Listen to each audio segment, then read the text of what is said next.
Hey guys, this is the pre-lab for experiment 2. So experiment 2 is regarding acid-base titration. So as we know, there are two types of titration.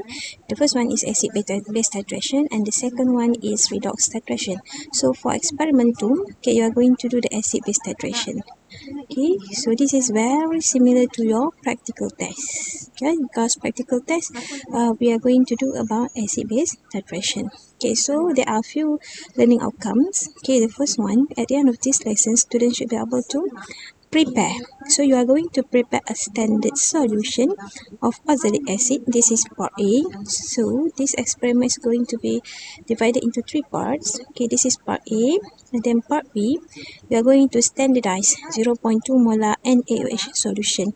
That's mean by using the standard solution from part A, you are going to titrate it with 0.2 molar NaOH solution. So this is the first titration that you are going to do. And the second titration is on part C, in which you are going to titrate NaOH solution with HCl solution. So there are two titrations that you are going to do in this experiment. And then you should also be able to acquire the correct technique of titration. So you will be given 2 hours to complete the experiment. So let's have a look at the intro part. Okay, so what is titration? Titration is a laboratory technique.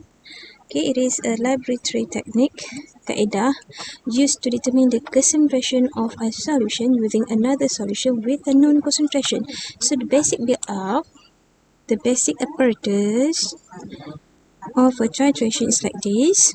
Okay, you will have a burette in which, okay, we fill in a solution inside the burette.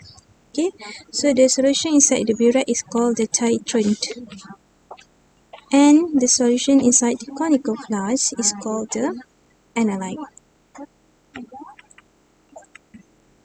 And UCl indicator. For acid-base titration, we should have indicator. Why? Because both acid and base, both acid and base are colorless. So we need to have an indicator which can change its color when reaching the equivalent point. Okay, that's called the endpoint. So now, it could be the acid in the burette, it could be the acid as the titrant, or it could be the base as the titrant, depending on the equation. But now, for our experiment, our titrant is going to be the base, which is the NaOH, and the analyte is going to be our acid. Okay, for part B, our acid is oxalic acid. Meanwhile, for titration in part C, our analyte is HCl. Okay, and remember to put on white tile. Okay, small white tile, because we need to see a clear color changes here. Okay, and then burette, we are going to clamp the burette with a retort stand. Okay, right? So now, look at the definition of titration. Technique used to determine the concentration of a solution using another solution with known concentration. So if we see the procedure for part B, we can see that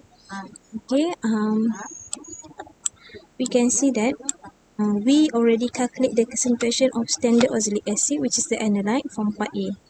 So that's mean our burette is consists of NaO and NaOH. So now we don't know exactly the concentration of the titrant. So that's mean in this case we know the volume of the analyte because we pipette the analyte, which is our acid, and then we know the exact concentration of our analyte. So that's mean the one with the unknown concentration is the titrant. Therefore, by conducting this titration for part B, we are able to determine the concentration of our titrant. Okay. Remember, titration, a technique used to determine the concentration of unknown solution, or the unknown concentration of a solution by titrating it with a solution of known concentration. Okay, so now you need to prepare standard solution. Have you ever heard the word standard solution before? Okay, so what's meant by standard? Standard solution means a solution with accurately known concentration. Okay, a solution with accurately known concentration.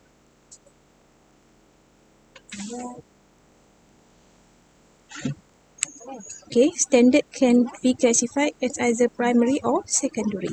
Okay, so how do we prepare a primary standard? Primary standard is prepared by dissolve and accurately weigh pure solid.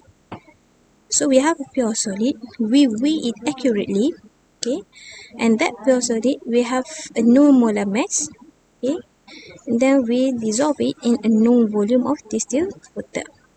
So remember, the formula that's mean we know exactly the concentration of this standard solution. So remember the formula of molarity equal to moles of solute over volume of solution. Right? So that's mean when we have an accurately weigh pure solid with a known molar mass, we can calculate the moles of solute mass that we weigh over its molar mass. So we are going to find the moles and then in a known volume of distilled water. So that means we are going to have an accurately volume of solution. So we can calculate the molarity. Therefore, this is called the primary standard. So this primary standard is used to determine the molarity of other standard solution known as secondary standard. For example, oxalic acid and potassium hydrogen phthalate are two common primary standards used to determine the concentration of the bases. Okay, remember, this titration, this is acid-base titration. Okay, that's mean these acid and base are going to neutralize each other. So titration is the technique, but then the chemical reaction is called neutralization. Okay, so as we have the primary standard as acid, so that means it is going to standardize a base. So that base is called the secondary standard. For example, KNaOH solution used in titration needs to be standardized. Why? Because they contain impurities. So solid sodium hydroxide is hygroscopic. That means it absorbs moisture. Therefore, it is difficult to obtain the accurate mass, right?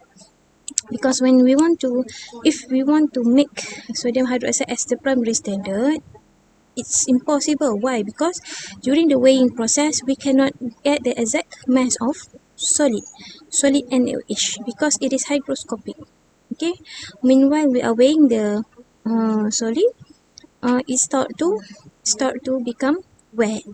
Therefore, it's very impossible to get the accurate mass of solid sodium hydroxide. Therefore, it is not suitable to be used as the primary standard. Therefore, it's going to be secondary standard. Why? Because we titrate it with the primary standard. Okay. The standardized NaOH becomes secondary standard and can then be used to determine the concentration of other acids such as HCl. So this is what we are going to do. We are going for part A. Here we are going to do titration between this primary standard and NaOH. So NaOH will become the secondary standard. Then after we standardize the NaOH solution, so the standardized NaOH, which is the secondary standard, is going to we are going to do titration with HCl. So we can determine the concentration of HCl pula. Okay. So, in fact, selain pada itu, okay, saya pada you kena tahu apa itu titration, apa itu standard. Juga kena tahu, very important in titration, kena tahu these two keywords lah, equivalence point and also endpoint. So, what's meant by equivalence point? Equivalence point is the point in a titration which the added titrant react completely with the electrolyte or analyte. Okay, analyte. Added titrant react completely with the analyte according to stoichiometry. This is the keyword. Must have the word stoichiometry. React completely right, with the analyte according to stoichiometry. So because both our titrant and analyte are colorless, so in order to detect this equivalence point, an indicator which produces a change in color is often used. Okay, the point at which the indicator changes color is called the endpoint. So what's meant by endpoint? Endpoint is the point at which the indicator changes color. So bear in mind, endpoint and equivalence point should ideally be the same.